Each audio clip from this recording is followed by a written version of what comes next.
Di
matematik dari Institut Teknologi Bandung pada tahun 1989, kemudian menyelesaikan program doktornya di matematik di University of Graz, Austria pada tahun 1996.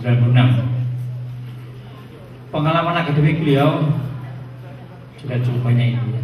Guru besar matematika UGM sejak tahun 2003, Presiden Himpunan Matematika Indonesia periode 2002 sampai dengan 2004 dan 2004 sampai dengan 2006, Vice President SIM Southeast Mathematical Society tahun 2005 sampai dengan 2007. Ini masih banyak begitu ya, dan yang agak belakangan begitu ya, sebagai Ketua Jurusan Matematika periode 98 sampai 2002, 2002 sampai 2004, Wakil Dekan Keuangan FMIPA UGM periode 2004-2008, kemudian Wakil Dekan Penelitian dan Kerjasama periode 2008 sampai dengan 2012, dan yang terakhir saat ini adalah sebagai Ketua Jurusan Antar Waktu periode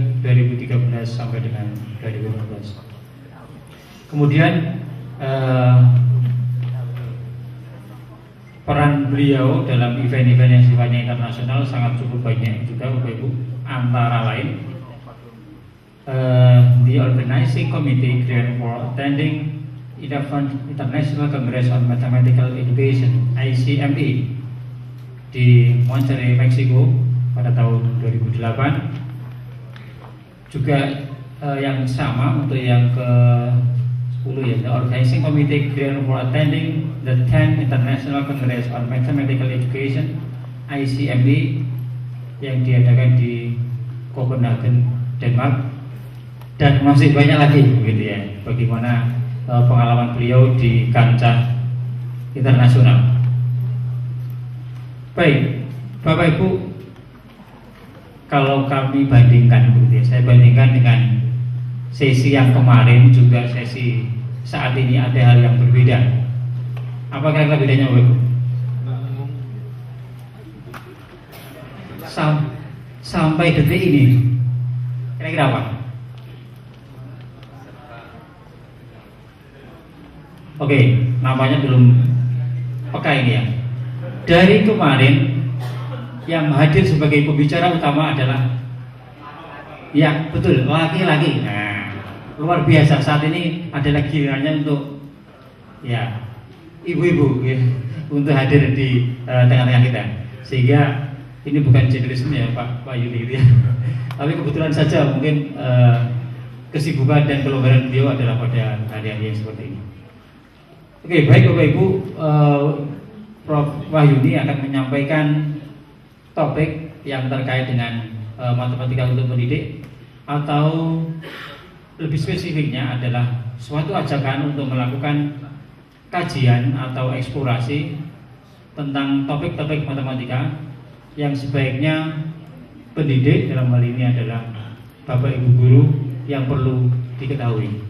Bahkan nanti bisa dikembangkan apabila telah sampai di masing-masing daerah, masing-masing sekolah untuk bisa dipraktekkan, bisa diimplementasikan untuk siswa-siswinya. Kita nanti mempunyai waktu kurang lebih ya sekitar 60 menit Bapak Ibu. Saat ini jam dinding di belakang itu menunjukkan pukul 11 kurang 5 menit. Kita masih punya sesi satu lagi itu juga ibu-ibu gitu ya, sehingga di belakang ini ibu-ibu semua namanya begitu ya, lebih lengkap begitu. Jadi kami juga harus berbagi dengan sesi yang berikutnya. Baik, kita kurang lebih 60 menit kami berikan kesempatan untuk Ibu Profesor Dr. Siti Wahyuni untuk menyampaikan paparannya kurang lebih 20 menit. Kemudian nanti kita masuk untuk sesi diskusi kurang lebih sekitar 35-40 menit. Baik, kita beri aplaus dahulu Bapak Ibu biar semangat. Monggo.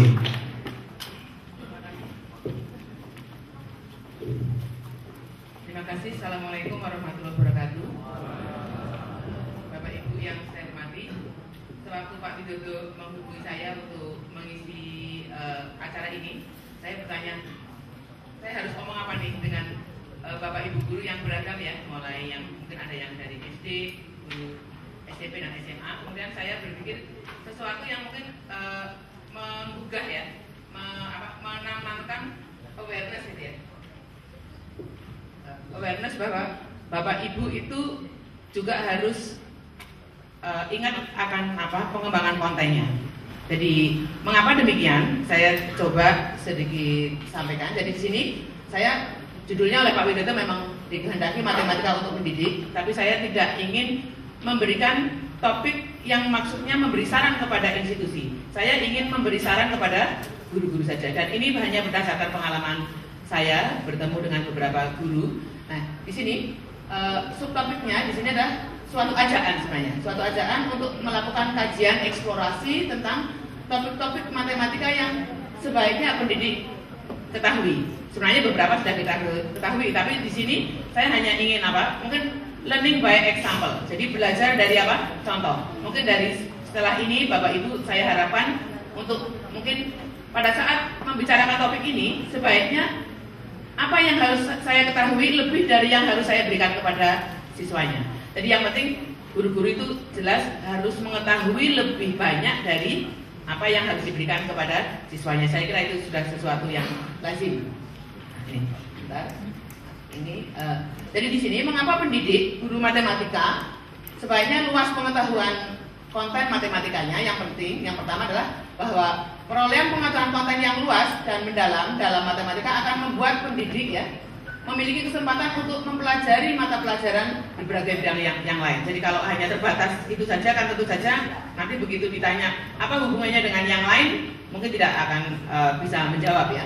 Yang kedua, dengan pengetahuan matematika yang kuat akan memungkinkan pendidik untuk mengajar lebih baik dan mempromosikan pemikiran tingkat tinggi di kalangan siswa. Jadi maksudnya tidak sesuatu yang rutin-rutin saja. Jadi kalau nanti bertemu dengan siswa yang mempunyai daya kritis yang tinggi sehingga masih bisa menjadi partner bagi siswa itu. Dan yang berikutnya, selain itu pemahaman yang baik tentu saja sangat penting untuk menangani berbagai tugas yang berkaitan dengan pendidikan matematika ya. Nanti diantaranya penilaian pembelajaran. Jadi kita akan bisa melakukan penilaian pembelajaran dengan lebih baik kalau kita itu menguasai topiknya dengan baik. Ini pandangan saya. Nah, apa yang ingin kami lakukan di sini? Saya tidak merujuk ke siapa-siapa. Saya hanya menuliskan apa yang ada dalam pikiran kami. Jadi kami ingin sharing bahwa saya juga melakukan learning by doing. Ini mungkin apa yang saya sharingkan di sini adalah learning by example. Jadi belajar dari contoh.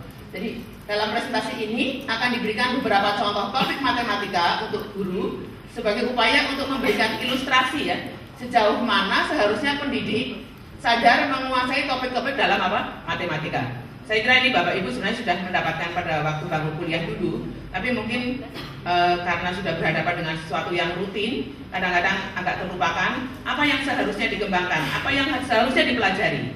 Jadi seperti itu. Nah, di sini hanya akan dipresentasikan beberapa contoh topik, tidak diberikan konsep umum bagaimana dan apa matematika untuk pendidik seperti dalam karena kami memandang guru matematika akan mampu membuat kesimpulan sendiri apa yang harus mereka ketahui sudah melihat contoh-contoh.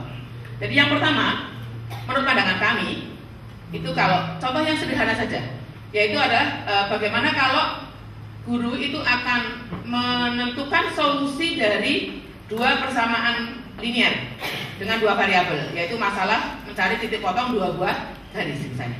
Itu apa yang dilakukan di sini contohnya. Jadi ini jadi pertama akan diberikan contoh topik ini saya tidak akan terlalu kesini ini ya. Kemudian ini apa yang dilakukan sebenarnya. Jadi coba ini kita contohnya di sini. Di sini ada dua buah garis, 2y plus x sama dengan 2 yang sederhana saja ya. G2 sama dengan min y plus G2 min y plus 3x sama dengan 6. Apa yang guru-guru sampaikan ke siswa pada saat diminta untuk menyelesaikan ini? Pasti apa? Pasti dikalikan ya. Kita menghilangkan variabel y-nya atau variabel x-nya. Kalau variabel x-nya berarti persamaan pertama dikalikan 3. Kalau menghilangkan variabel y-nya, persamaan kedua dikalikan dengan apa? 2. Nah, kemudian tentu saja yang dilakukan adalah berusaha menghilangkan variabel tersebut. Terus kemudian ini, sini ini belum. Proses menghilangkan variabel y tersebut dilakukan dengan mengalihkan persamaan G2 dan seterusnya. Kemudian dijumlahkan sehingga diperoleh nilai dari x ya. Nah, dari langkah di atas nanti akan diperoleh solusinya itu. Nah, untuk mendapatkan ilustrasi yang lebih konkret, lebih general lagi, ini kalau kita mempunyai 3 buah bidang, ini pasti akan ada ya, entah di mana itu pasti akan ada suatu permasalahan mencari titik potong 3 buah bidang. Maka yang dilakukan juga sama. Nah, di sini kami mempunyai pandangan bahwa guru harus tergugah. Apa benar kita itu adalah menghilangkan variabel gitu? Apa yang dilakukan? Apa sebenarnya yang dilakukan? Yang dilakukan kan tidak apa-apa yang kita lakukan terhadap variabelnya. Yang kita lakukan adalah apa? Operasi pada apa? Koefisiennya.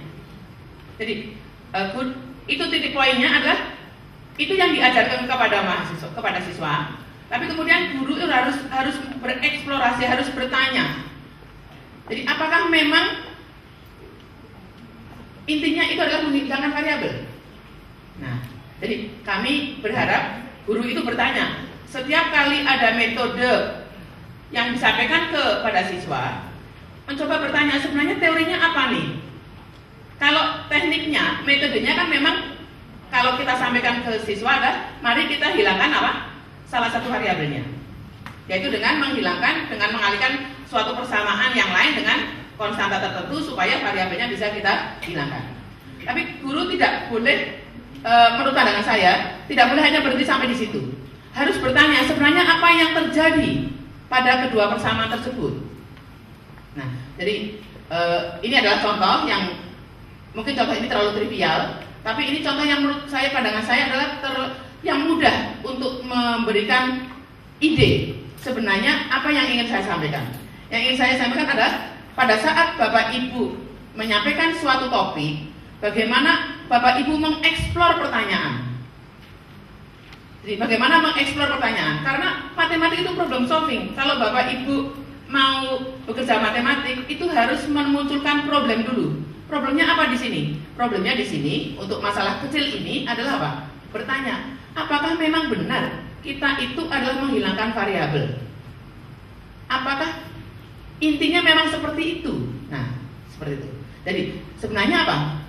Bapak Ibu itu mahasiswa itu tidak diminta menghilangkan variabel, tetapi yang dilakukan adalah mengalihkan koefisiennya. Oleh karena itu sebenarnya kita tidak melakukan apa-apa terhadap variabelnya. Yang kita operasikan, yang kita lakukan proses aljabar itu adalah mengalihkan koefisiennya. Nah, oleh karena itu apa? Mengapa tidak kita berpikir, mengapa tidak kita singkirkan variabelnya, atau tidak kita apa-apakan? Nah, oleh karena itu ini, maka di sini saya memunculkan, nah ini persamaan tadi, misalkan persamaan pada contoh di atas kita lepaskan variabelnya. Nah, jadi kemudian ada apa? Ada koefisien, ada angka-angka yang menunjukkan apa? Koefisien itu.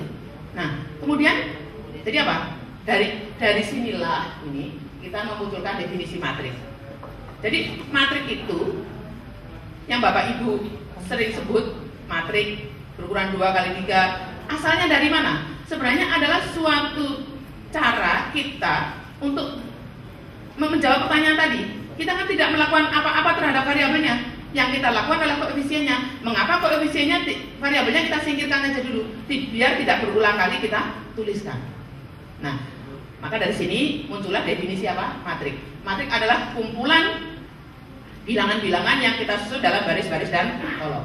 Jadi di sini dari latar belakang efisiensi penulisan koefisien tersebut muncullah pengertian matrik. Jadi di sini sekaligus kami mengajak Bapak Ibu, oh ternyata matrik itu munculnya tidak datang dari langit itu ya. Tapi apa? Kan kadang-kadang Bapak Ibu apa? Matrik itu kalau lihatlah kalender. Kan sebenarnya nggak itu, karena kalender kan ada yang kosong gitu ya. Jadi matrik itu adalah apa? Suatu pengertian, suatu ide yang muncul karena suatu kebutuhan kita. Contohnya adalah pada tadi menyelesaikan persamaan linear dengan 2 variabel atau persamaan linear dengan 3 variabel. Kita menghilangkan variabelnya, padahal bukan menghilangkan variabelnya, kita mengalihkan koefisiennya. Oleh karena itu koefisiennya singkirkan dulu, kita tuliskan saja, dan supaya tidak terserak kita tuliskan di dalam kurung. Dan supaya rapi, urutannya sesuai dengan variabel yang melekat, kita tuliskan dalam baris dan kolom. Jadi ini ide apa yang ingin kami sampaikan, sekaligus bahwa mengapa kita mendefinisikan matrik, apa gunanya nih. Jadi sangat tidak nyaman sekali pada waktu saya mengajarkan aljabar linear ke mahasiswa saya, itu dengan cara matrik adalah sekumpulan ini. Sungguh sangat tidak nyaman. Padahal kita kan pembelajaran itu melalui proses konstruktivisme. Konstruktivisme dari mana untuk matrik? Dari sini persamaan linear seperti itu. Nah, coba mari kita lihat. Kembali ke permasalahan tadi. Permasalahan di sini, misalnya ini, saya learning by example saja ya di sini. Carilah sistem persamaan linear dengan 3 persamaan berikut. Kalau tadi persamaan bidang gitu ya, ini saya bikin yang simpel aja. Kemudian apa yang kita lakukan? Ini ya, nanti dikurangkan variabelnya gitu ya. Tapi sebenarnya apa yang dilakukan? Ini adalah yang kita lakukan adalah menuliskan apa? Menuliskan sistem persamaannya linear ini, persamaan ini, kemudian apa? Kita hilangkan variabelnya, kemudian kita melakukan apa? Pada waktu kita mengalihkan suatu persamaan dengan suatu bilangan, itu adalah operasi kedua, yaitu mengalihkan suatu persamaan dengan skalar tak nol. Yang pertama, menukar letak 2 buah persamaan. Artinya di sini maksudnya adalah bahwa kita menuliskan persamaannya, persamaan pertama dan kedua itu tidak harus berurutan. Kita bisa persamaan kedua taruh di atas, persamaan pertama yang di bawah dan seterusnya. Dan yang ketiga adalah pada waktu kita mengurangkan. Pada waktu kita mengurangkan, menghilangkan variabel itu sebenarnya adalah menambah suatu persamaan dengan kelipatan persamaan yang lain. Nah, disinilah muncul namanya operasi baris elementer. Jadi di sini, jadi ini suatu contoh bagaimana matrik muncul, bagaimana operasi baris elementer itu dibutuhkan. Jadi kalau ada teman-teman yang mengatakan matematik itu tidak bisa diajarkan dengan metode konstruktivisme, itu sungguh sangat tidak benar. Karena kita sangat bisa melakukan metode konstruktivisme itu.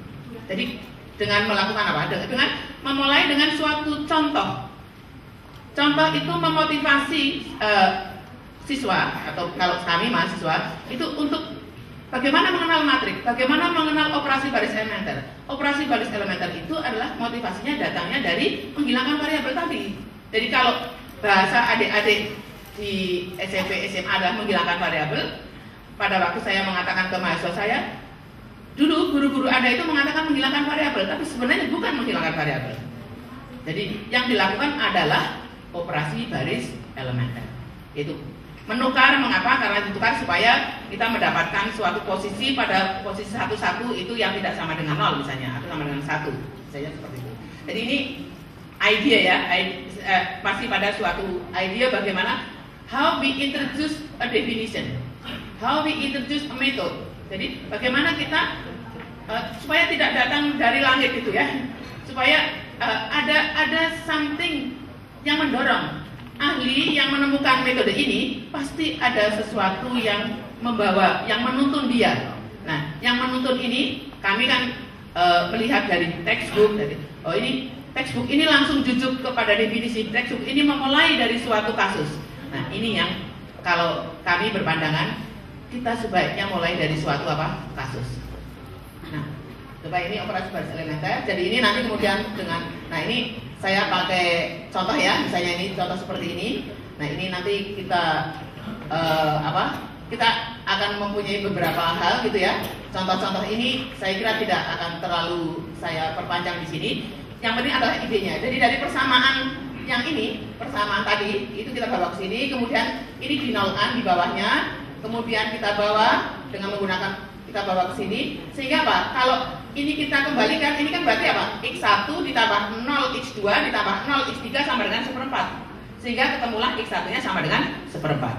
Kemudian nanti kalau karena sudah bentuknya sudah seperti ini, maka nanti kita akan bisa mendapatkan X2 nya sama dengan 3/4 dan seterusnya ya gitu ya. Jadi ini kan ada parameternya ya. Jadi ini sampel yang tidak agak saya campur karena idenya ini panjang ya. Jadi yang penting adalah idenya. Bagaimana Bapak Ibu itu misalnya menghadapi saya hari ini harus mengajarkan tentang solusi sistem persamaan linier. Pada saat mengajarkan mungkin Bapak Ibu tidak merasakan bahwa ada sesuatu yang Bapak Ibu harus bertanya kepada diri sendiri. Apakah saya cukup hanya mengetahui metode ini? Bagaimana sebenarnya itu metode ini datang? Atau bagaimana sebenarnya general metode ini dikeluarkan? Nah, kami berharap Bapak Ibu guru itu juga bertanya apa yang seharusnya dipelajari lebih daripada yang diberikan kepada siswanya. Contohnya seperti ini. Nanti Bapak Ibu kalau sudah masuk ke sistem persamaan linier ini nanti referensinya banyak sekali. Nanti tapi bagi Bapak Ibu ini bukan sesuatu yang berarti hanya mengambil punya orang lain, karena Bapak Ibu itu belajar ya. Bapak Ibu belajar, kemudian nanti bisa menuliskan, mungkin nanti akan bisa mendapatkan contoh-contoh sehari-hari yang akan banyak dipakai untuk siswa-siswa di keseharian. Ini contohnya seperti itu. Nah, kemudian ini saya berikan contoh yang lain. Bagaimana kalau sistem persamaan liniernya homogen? Ini nol semua, ya, seperti itu. Ini ada beberapa contoh, tidak akan saya perpanjang di sini. Sehingga di sini muncul parameter ya. Jadi ini ada parameter T, parameter ini nanti akan kalau Bapak Ibu luangkan waktu 1 jam saja untuk melihat itu nanti akan banyak di sekeliling kita, gitu ya. Saya tahu Bapak Ibu tugasnya banyak ya, tapi kalau